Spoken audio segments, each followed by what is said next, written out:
Okay, with Jarosz, really great short film, Space Trash, is with us. He's the director, he's the writer, he's also the lead. He's the lead in the film as well. But this is going to be a web series, correct? Yeah, I that is the intention. I think initially when I came up with the concept, it was for a feature film, but I've had the concept and the idea for so long that I had so much material, it was really hard to condense it. And then when I finally got the opportunity a few years ago to start working on it, I thought I would only just I really didn't think I'd get a chance to make the full thing, but I wanted to make something. So I just made a short, which was basically just the opening sequence. Okay. Um, yeah. So you just finished that a few months ago, and then you're setting the festivals now. Yeah, yeah, Okay. So, yeah. but there's a huge, so you've written like other chapters or other episodes. Yeah, I've even filmed two other episodes that Okay. are completely filmed. I just have to do the effects and stuff too. So So, they're not, this post-production, it's still not finished yet. correct. And then so you're not a stranger of looking at your IMDb. You're not a stranger of web series. So Yeah. what's the plan? How does this work? Like, what do you do with the? You're gonna send to festivals. You're gonna get awards. Get some exposure. I'm assuming that's your game plan. And then what's the Yeah. next step?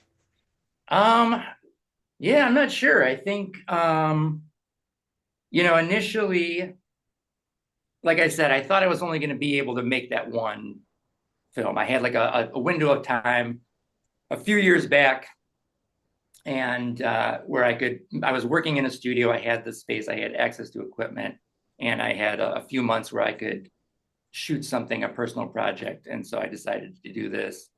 And like I said, I thought that was only going to be it. I was just going to get a chance to do that. Um, After shooting it and having a rough cut of it, the studio that I worked for, I pitched it to them as a web series.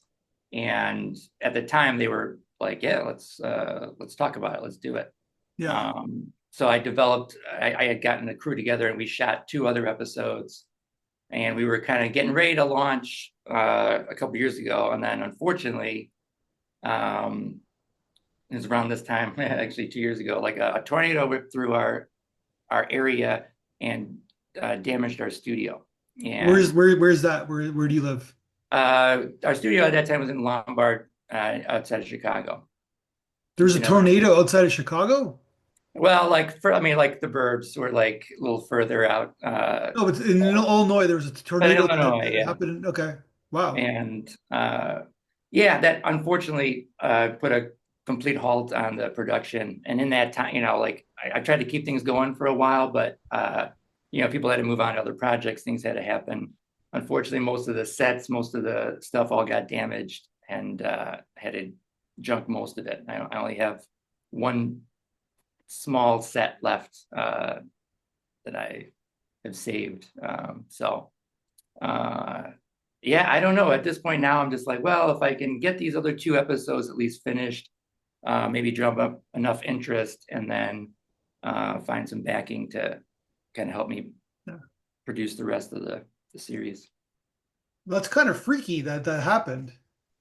For sure. It was weird too, because we were at C2E2. We had a panel and I showed the trailer for the web series.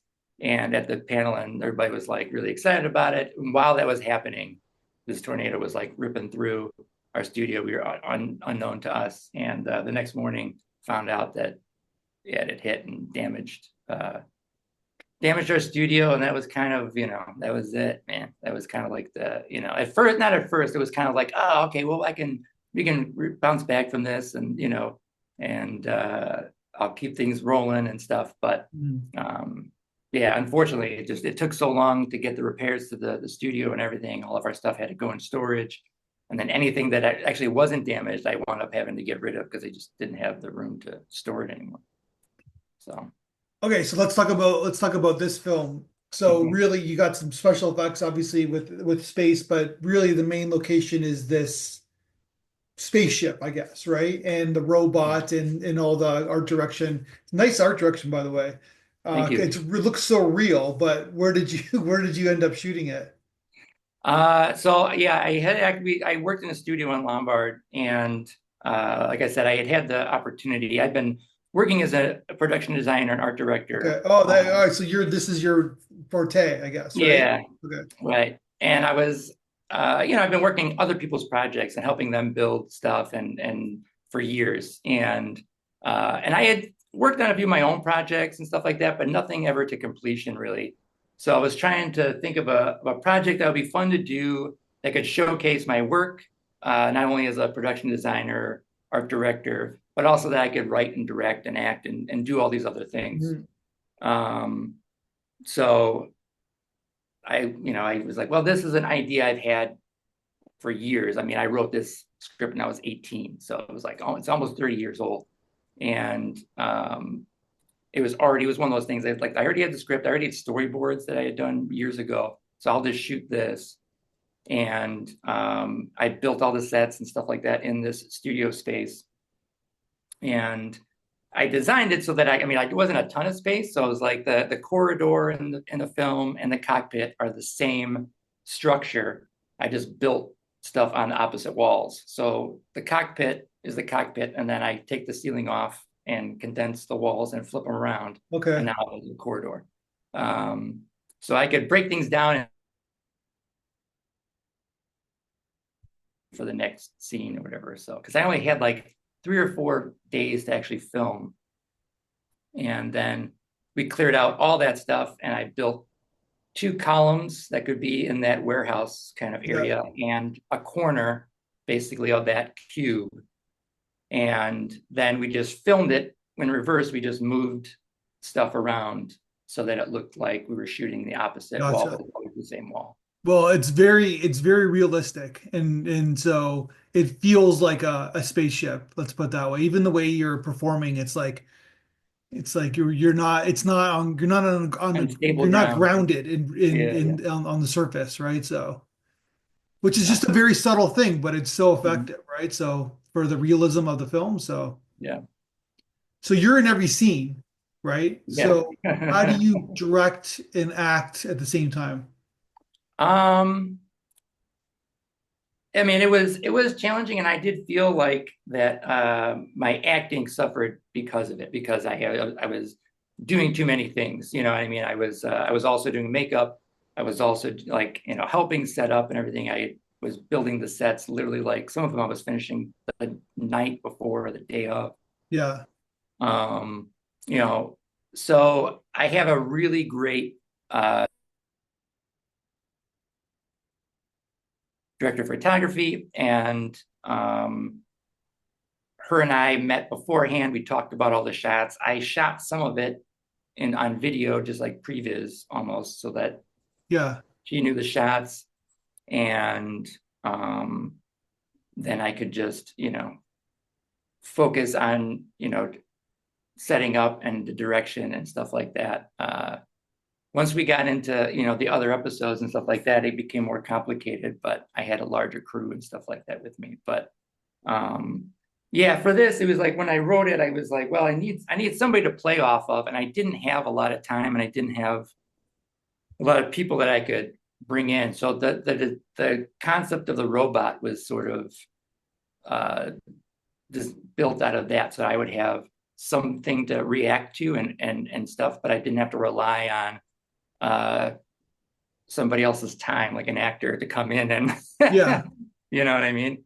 That day we filmed in the warehouse with the Marauders and stuff like that on the ship. It was like I had like really like one day to film all that and to get other people in on it and stuff like that. So So if you had to delegate one of your responsibilities, what would it have been? um I think getting somebody to help uh with construction and So you want yeah. to keep directing and acting. Those are Yeah, I would like to keep acting and directing. I do love but um I do that all the time, and working on this project especially um felt super rewarding. Like it was like working on this was an awesome experience, being able to work with a crew and the cast and stuff like that, and the whole concept of conceiving an idea of writing something and then seeing it Yeah. actually come to fruition. You know what I mean? It's like, yeah, that's a super fun process. The actual production, like being in the middle of production, is always my favorite part. I love being on set. I love the energy. I love everybody that everybody brings and stuff like that. I love problem solving last minute. Um, yeah, I don't know. I love that. That's the best. So tell me, how did you get into like original? How did you get into production design and art direction? I kind of fell into it. I mean, I've always just loved film. I've always wanted to make movies and tell stories. And I went to film school for a little bit, but got discouraged and dropped out and went and just started working odd jobs and stuff like that for years. And, but I still wanted to make movies. I still loved that. And trying to find other people, other that wanted to work on make films or short films. Um, Generally, when I would find people, there was like, oh, they wanted to do camera, they wanted to write, or they wanted to direct or whatever. There was rarely somebody who was like, oh, I can build something, or I can Yeah. make this, or I can, you know. And to me, that was such a, a huge part of it, of selling whatever it is you're filming. You know what I mean? Yeah. Is the the clothing you wear, it's the set, you know, it's the actual location. So much of that sells, you know, the audience in the production design. You can really make something look much better than it is Of with course. good production design. So I just was usually the one who fell into that and started doing that. So in the back in the day, or even probably now, is that I used to say that you're making a film and you say you do a post for obviously actors, you're going to get thousands of cinematographers, you're going to get thousands of resumes. Makeup, Mhm. you're going to get thousands of resumes. Editor, you're going to get thousands of resumes. Production designer, you get four resumes. Yeah. It's like that. And this is where the art. This is the art. It's so I always found it so interesting that they're because obviously if you're good, you're gonna have a good make a good living, right? So in the Yeah. like as like either you start at props, you start in the art department. There's so many avenues to take, right? So Yeah. No, and I was working, you know, like when I was just working maintenance and stuff for years and doing this on the side. yeah, And I got the company that I wound up working for um, hired me to be props for one of their films, and I did props. And then next year they were having a bigger production. They're like, could you design and build our sets? And so I did that. yeah. And then after that, they're like, well, we're opening a studio. Would you like to be our art director, production designer? And I was like, yeah, that'd be great. So I could quit being a maintenance man and do that full time. And you know, I became then very, it was usually just me then. I'm usually just myself building and making things and stuff. Yeah. And so I have gone on to work on some TV and film projects. And yeah, I think that's usually what impresses people the most is that my ability, how much I can accomplish on my own. Yeah. Just because I've always been the one just relying on Which is myself. interesting because your character is building, right? Something. Yeah, right. Work that So in. so obviously it's seeping into your storytelling, right? So Yeah, yeah. And you look like you know what you're doing with the machines, right? The building I'm calling them building machines. yeah, That tells you how much I know, right? About how to yeah, build stuff, right? So but you got obviously got other actors, kind of like a twist in the middle of the film. yeah. Where did you find the rest of your cast? Yeah, so the two of the other cast members worked with me in the studio. There are other the Ayana Wade was one of the Marauders. She's an actress, and she helped me quite a bit actually on the other two films, or the other two shorts. And then Walter Benesiak was one. He just stepped in as one of the guys because he works with me in the studio. He's a writer and an editor, and then the main guy was originally supposed to be. There was a stunt coordinator that I had hired to help me make this to do the stunts. Yeah, He was going to play the heavy kind of. A few weeks before we were going to get filming, he got a job in like New Orleans or something like that, and he had to go out there. He's like, "I'm going to be out there. I'm sorry, I'm not going to be able to work on this project." yeah, And so I called a buddy of mine. He's not really an actor, the guy who plays the heavy. Uh, and his name is Steve Davis. I called him up and I was just like, he had helped me on some projects in the past, and um, he's usually down for anything. So I was like, hey, you want to just play this character? You know, you don't have to any real lines or anything, like a few Mm. lines, and then it's a fight. We have to fight, and I don't have, and we had to come up with the choreography. So like the night before we filmed, um, I just came up with the choreography. We went through it a few Oh, times wow. and practiced the choreography and recorded it. Just shot on video so that I can then play it for my DP the next day, and we could go through the shots. And I was like, "This is how it's It's gonna look." not easy to do, right? To do a fight Right, scene, to record a, right. like, yeah. Was it difficult for you? Like, Yeah, I have worked a little bit with stunt coordinators and done a little bit of that in the past. yeah, Some just working on other films. Usually when you're working low budget, everybody just jumps in to do whatever kind of a yeah, thing.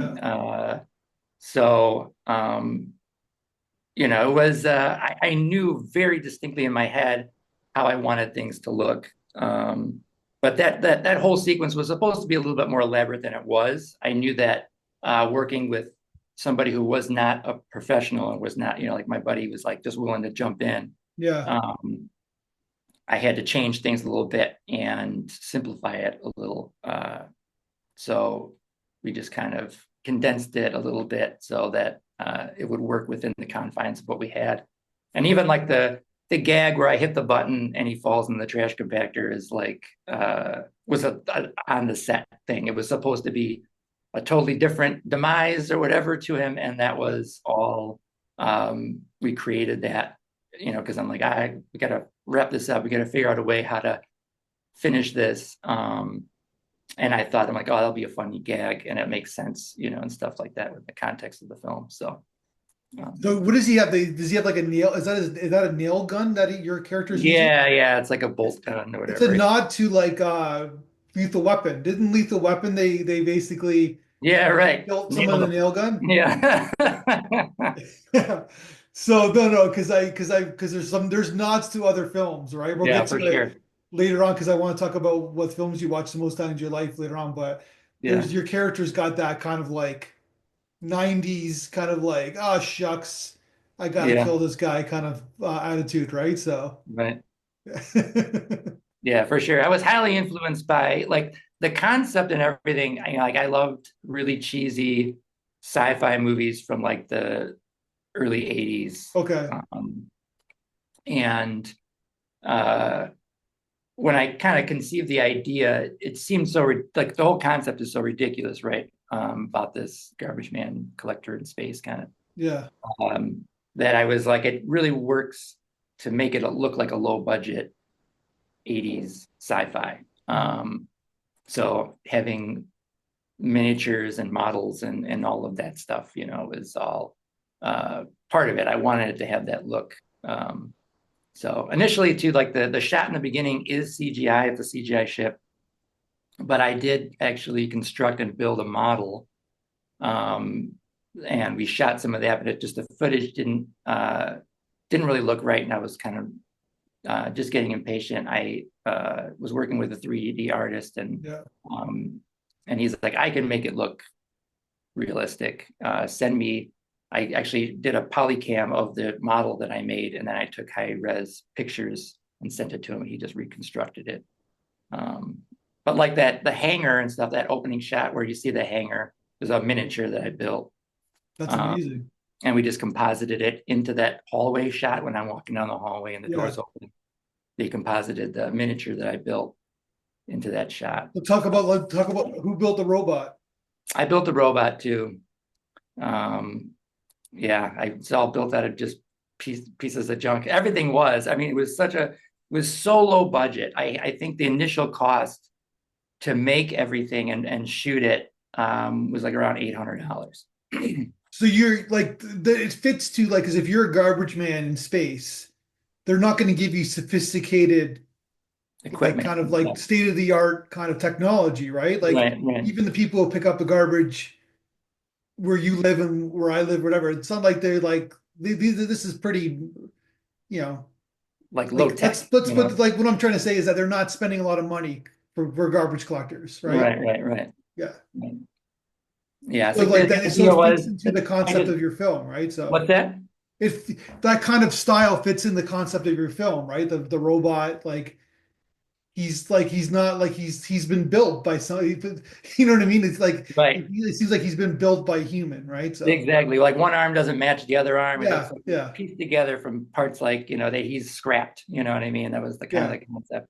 And really that was just the whole idea that I was like, oh, I can make this work in terms of like the production design is because uh it's supposed to look gritty, it's supposed to Yeah, look like junk, you know what I mean? yeah, So I could do that. I knew how to do that cheap. You know what I mean? Making something look brand new and pristine is feasible, but it's not. It's more challenging to do. Making something look really used and gritty and stuff, and yeah. then smoke and lights and stuff like that make it But tone really. wise, you want this to be a comedy, right? This is supposed to be fun. It is, but I'm saying Yeah, that yeah.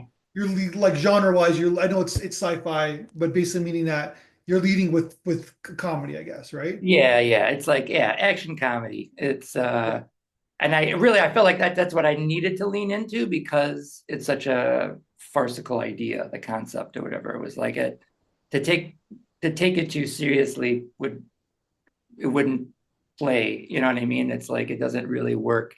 But to kind of lean into the comedy and stuff like that, I think is what kind of helps sell it. 100%. All right, so yeah, it's a great film. I hope it does well on the festival circuit. It's like I said, it could be in a comedy festival, can be in a sci-fi festival, can be in an action festival, can be in a regular festival. Like you got lots of options for this film. It's under 10 minutes. It's quickly paced, you know what I mean? It's fun to look at. So I think it should do well for you. Yeah, I hope so. I appreciate it. Yeah. So before we leave you, you wrote down that on the blog interview that the movie we asked you the question, what movie you watched the most times in your life. In one of the movies, you said Big Trouble in Little China, Yeah. which coincidence, strangely enough, is that I just watched that movie like less than a month ago for the Oh first time yeah. in my life. I've Oh, never seen really? it before ever. And I Well, just watched it. It's so that's crazy, such a crazy movie. it is. It was one of those things that it's like for all intents and purposes it shouldn't work because Great title. It's one of the best titles in the 80s, right? So, yeah, yeah. It was like I remember when it came out, I was like, oh, it looked super fun and fantastic, right? And it didn't do well when it first came out, but it did build like this cult kind of status. And my brothers and I like loved that movie. When it came out, we would just watch it all the time. It was just one of those things I had it on like a VHS copy and we would just pop it in all the time just to have it on. You know what I mean? Like and yeah. we could spout it and we all we recognize this is not a great movie, but it is a ton of fun. You know what I mean? It's Well, that's got what it's designed. It's like it's yeah, not really about anything, right? right. Yeah. Yeah, right. It's got so many plot holes in it. Yeah. It's like ridiculous, um, but yeah, it's just a highly entertaining, fun ride. And but and you do have a little Kurt Russell in you in this I think obviously you know what I mean, like this little kind of like it's like Right. oh look at the situation I got into. I guess I gotta Absolutely. do, you know what I mean? Yeah, for sure. That was definitely by design. I think it was because when I conceived this character Yeah. and I wrote this first script, I was 18, so I was highly influenced by the stuff I was watching at that time. And for sure that character is like, very much the main character of this film. So Yeah.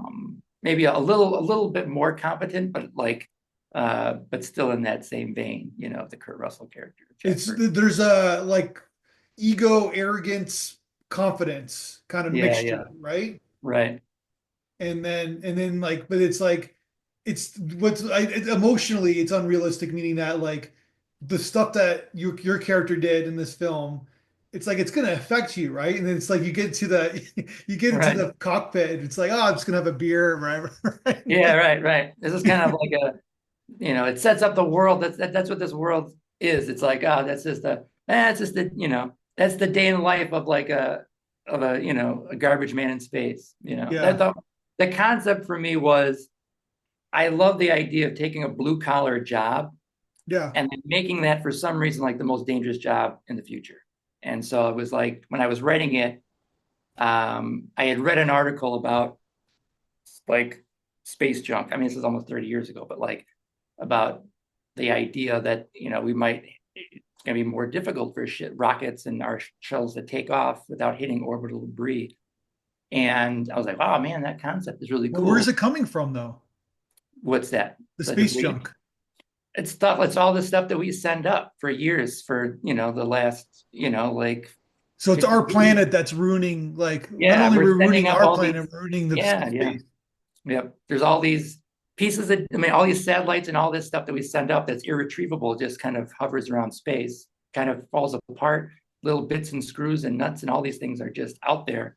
Um, and when you look, you can actually, there's kind of like they've mapped it, but there's like, it's really intense. There's quite a bit of debris that just uh, is in our orbit. And um, But it's just human. It's just like us. It's It's just just the human humans who've waste, done it. exactly. So that idea was like, oh yeah, we just went out into space and we just spread our trash along like throughout the galaxy. So Yeah. now we need to Man, hire we're such a garbage horrible collectors. species if you think about Yeah, absolutely. it. Absolutely. You know what I mean? Like, Jesus, just so Yep. much trash. Yeah. We don't even know what to do with our trash anymore, right? Like, No, right. We'll start to shoot it into space. that's what they're gonna do eventually, right? Yeah, right. Or they're gonna get in the moon or something, just put it on the moon. Right. We'll just have to abandon this planet and go into outer space. Oh, yeah. Well, I think you're onto something because I think that you might be right onto something in terms of the blue collar jobs that are, we're entering a new generation of blue collar workers. Mhm. They might be the most dangerous jobs that we have, right? Mhm. So I think you're onto something. Yeah, it's the when I conceived it 30 years ago, I thought it was so far-fetched. Now I'm like, oh, it's relevant Yeah, it is. again. All right, so you got two other films and two other shows in the can. Send it our way when it's up. Love to Yeah, see the success of this film, and let's talk again when we showcase another film of yours at our festival. yeah, excellent. All right, man. All right, thanks so much, man.